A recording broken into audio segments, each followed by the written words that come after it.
Assalamualaikum warahmatullahi wabarakatuh. Salam sejahtera untuk kita semua. Perkenalkan, saya Amalia Rizky Andayani selaku mahasiswi dari Universitas Mercubuana. Pada kali ini saya akan mempresentasikan tentang ringkasan modul 1-15 di mata kuliah Aspek Hukum dalam Pembangunan. Yang dimana presentasi kali ini bertujuan untuk memenuhi tugas besar 2 di mata kuliah ini. Langsung saja kita mulai presentasinya. Kontrak konstruksi. Prinsip dasar kontrak konstruksi. Untuk Indonesia, pengertian perjanjian atau kontrak diatur pada pasal 1313 KUH Perdata.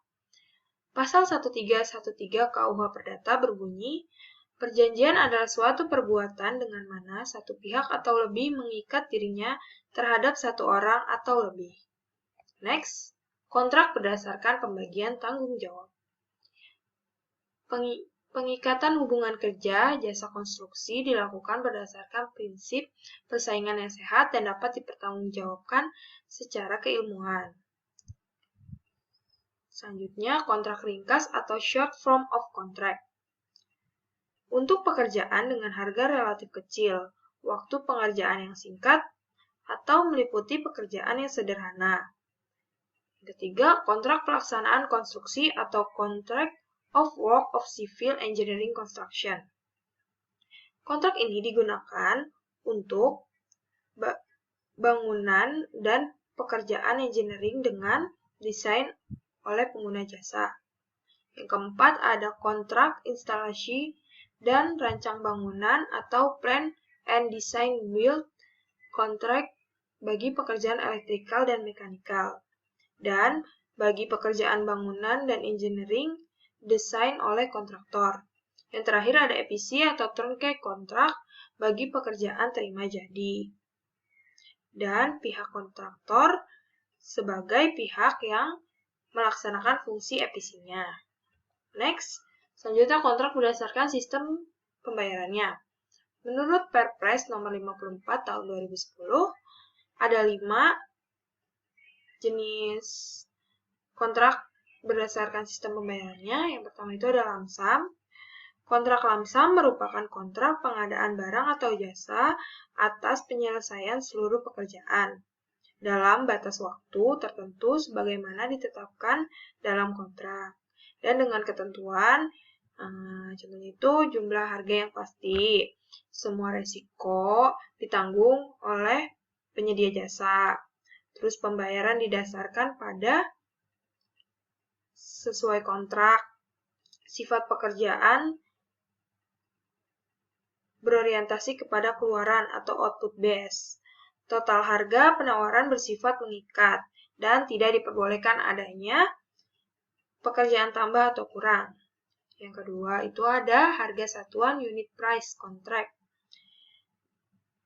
Merupakan kontrak pengadaan barang atau jasa atas penyelesaian seluruh pekerjaan dalam batas waktu yang telah ditetapkan dengan berbagai ketentuan, misalnya itu harga satuan pasti dan tetap untuk setiap satuan atau unsur pekerjaan dengan spesifikasi teknis tertentu.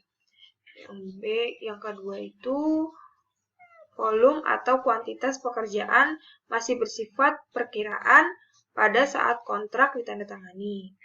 Yang C itu pembayaran atau didasarkan pada hasil pengukuran bersama atas volume pekerjaan yang benar-benar telah dilaksanakan. Terus yang ketiga itu ada kontrak gabungan lamsam dan harga satuan. Ini kontraknya digabung ya. Jadi dalam satu pekerjaan itu, dalam satu perjanjian pekerjaan itu ada kontrak lamsamnya dan ada unit price-nya juga. Terus yang keempat itu ada kontrak presentasi. Kontrak pengadaan jasa konsultan dan jasa lainnya dengan ketentuannya itu yang pertama, penyedia jasa konsultan menerima imbalan berdasarkan presentasi dari nilai pekerjaan tertentu. Terus pembayarannya didasarkan pada tahap produk atau keluaran yang dihasilkan sesuai dengan isi kontrak. Dan yang terakhir ada kontrak terima jadi atau turnkey. Nah, kontrak terima jadi ini merupakan kontrak pengadaan barang atau pekerjaan, konstruksi atau jasa lainnya yang penyelesaian seluruh pekerjaan dalam batas waktu tertentu. Nah, jadi kontrak terima jadi ini semuanya harus jadi dulu baru adanya pembayaran gitu. Terus adanya juga ketentuan-ketentuan nih, misalnya jumlah harga pasti dan tetap sampai seluruh pekerjaan selesai dilaksanakan. Yang kedua, pembayaran dilakukan berdasarkan hasil penilaian bersama yang menunjukkan bahwa pekerjaan telah dilaksanakan sesuai dengan kriteria-kriteria yang telah ditetapkan. Gitu. Selanjutnya, kontrak kerja konstruksi. Dalam suatu proyek kerja konstruksi yang baik, selalu ada kontrak kerja seperti diatur juga dalam Perundangan Indonesia, yaitu dalam Undang-Undang Jasa Konstruksi Nomor 2 Tahun 2017, paragraf 3, kontrak kerja konstruksi pasal 46 dan pasal 47. Selanjutnya, kita membahas administrasi kontrak konstruksi. Penyedia jasa. Di dalam UU JK Nomor 2 Tahun 2017, penyedia jasa itu adalah orang, perseorangan, atau badan. Pemberi layanan jasa konstruksi. Di dalam Vidikredbook terdapat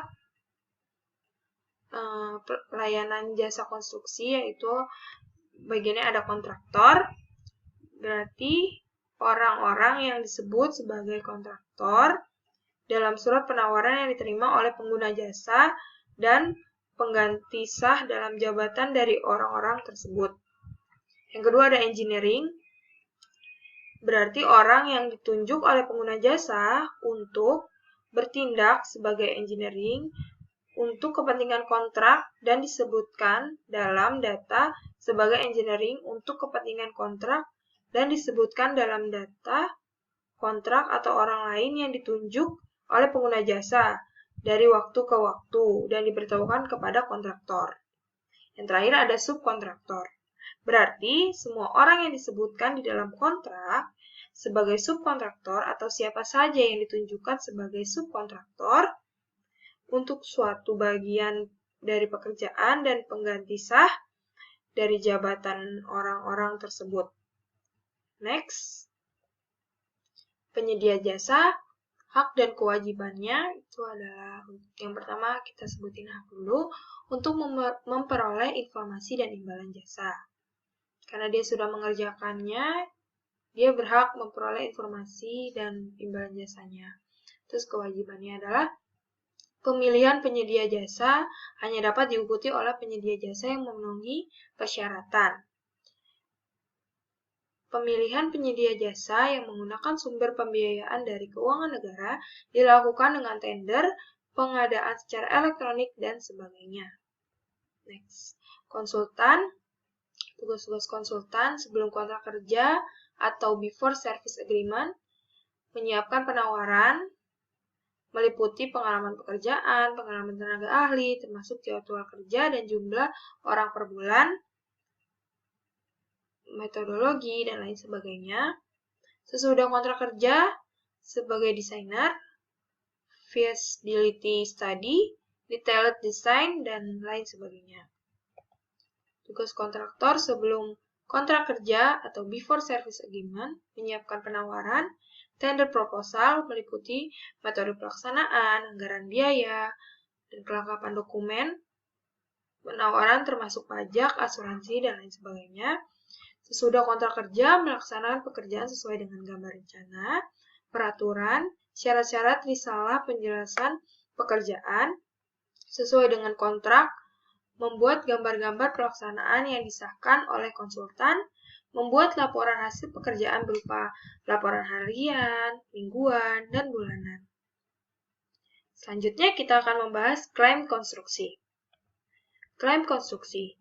Klaim konstruksi adalah klaim yang timbul dari atau sehubungan dengan pelaksanaan suatu pekerjaan jasa konstruksi antara pengguna jasa dan penyedia jasa atau antara penyedia jasa utama dengan sub penyedia jasa atau pemasok bahan atau antara pihak luar dan pengguna atau penyedia jasa yang biasanya mengenai permintaan tambahan waktu, biaya, dan kompensasi lain. Penyebab klaim oleh pengguna jasa, biasanya itu pertama pekerjaan yang cacat. Pengguna jasa dapat mengajukan klaim kepada penyedia jasa apabila hasil pekerjaan tidak sesuai dengan spesifikasi kontrak. Yang kedua, kelambatan oleh penyedia jasa. Klaim kerugian dapat timbul apabila penyedia jasa tidak menyelesaikan pekerjaan dengan tepat waktu sesuai dengan perjanjian kontrak. Selanjutnya, pembelaan klaim. Para pengguna jasa yang menghadapi klaim-klaim para penyedia jasa dapat membalas dengan klaim tandingan. Klaim tandingan ini biasanya menyerang atau berusaha memojokkan atau mendiskreditkan unsur-unsur asli dari klaim penyedia jasa dan membuka hal-hal yang tumpang tindih atau perangkapan kerugian biaya, atau menyebutkan perubahan-perubahan atau pasal-pasal klaim dalam kontrak yang melarang atau modifikasi dari tindakan-tindakan penyedia jasa dalam hal terjadi sengketa umpamanya. Yang keempat, klaim jenis lain walau jarang terjadi, timbul karena pemutusan kontrak. Next, penyebab klaim oleh penyedia jasa. Adanya kelambatan atau cacat informasi dari pengguna jasa, biasanya dalam bentuk gambar-gambar atau spesifikasi teknis. Yang kedua, adanya kelambatan atau cacat dari bahan-bahan atau peralatan yang diserahkan pengguna jasa. Yang ketiga, perubahan-perubahan permintaan gambar-gambar atau spesifikasi. Yang keempat, kondisi lapangan atau kondisi yang tidak diketahui. Pengaruh reaksi pekerjaan yang bersamaan. Selanjutnya, larangan-larangan metode kerja tertentu termasuk kelambatan atau percepatan pelaksanaan pekerjaan penyedia jasa. Dan terakhir, kontrak yang memiliki arti mendua atau perbedaan penafsiran, ya bisa disebut dengan ambigu ya. Terus, penyelesaian sengketa konstruksi. Menurut UU JK nomor 2 tahun 2017 pasal 88, sengketa yang terjadi dalam kontrak kerja konstruksi diselesaikan dengan prinsip dasar musyawarah untuk mencapai kemufakatan dalam hal musyawarah para pihak sebagaimana dimaksud pada ayat 1. Tidak dapat mencapai suatu kemufakatan. Para pihak menempuh tahapan upaya penyelesaian sengketa yang tercantum dalam kontrak kerja konstruksi. Dalam hal upaya penyelesaian sengketa tidak tercantum dalam kontrak kerja konstruksi, para pihak bersengketa membuat suatu persetujuan tertulis mengenai tata cara penyelesaian sengketa yang dipilih, tahapan upaya penyelesaian sengketa, yaitu ada mediasi, konsiliasi, arbitrase. Next. Selain upaya penyelesaian sengketa, para pihak dapat membentuk Dewan Sengketa. Dalam upaya penyelesaian sengketa dilakukan dengan membentuk Dewan Pemilihan. Keanggotaan Dewan Sengketa dilaksanakan berdasarkan prinsip profesionalitas dan tidak menjadi bagian dari salah satu pihak.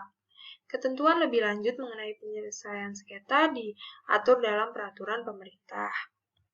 Next, berikutnya ada perbandingan penyelesaian sengketa. Ada penyelesaian sengketa badan pengadilan, sisi baiknya menerapkan norma publik,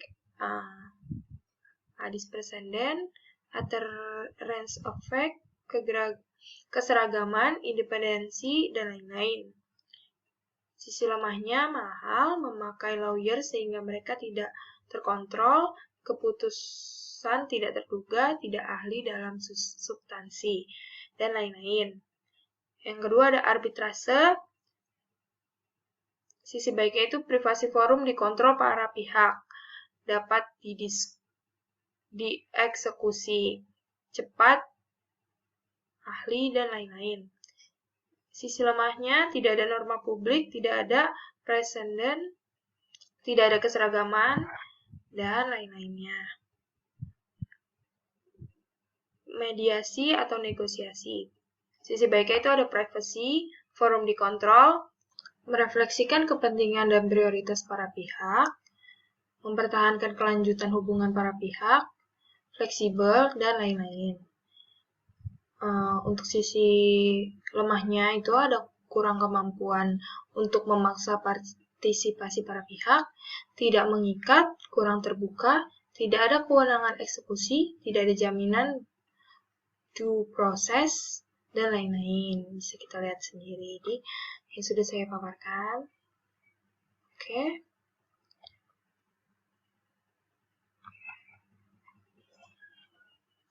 Sekian presentasi dari saya pada kali ini. Kurang lebihnya mohon maaf. Terima kasih atas perhatiannya. Wassalamualaikum warahmatullahi wabarakatuh.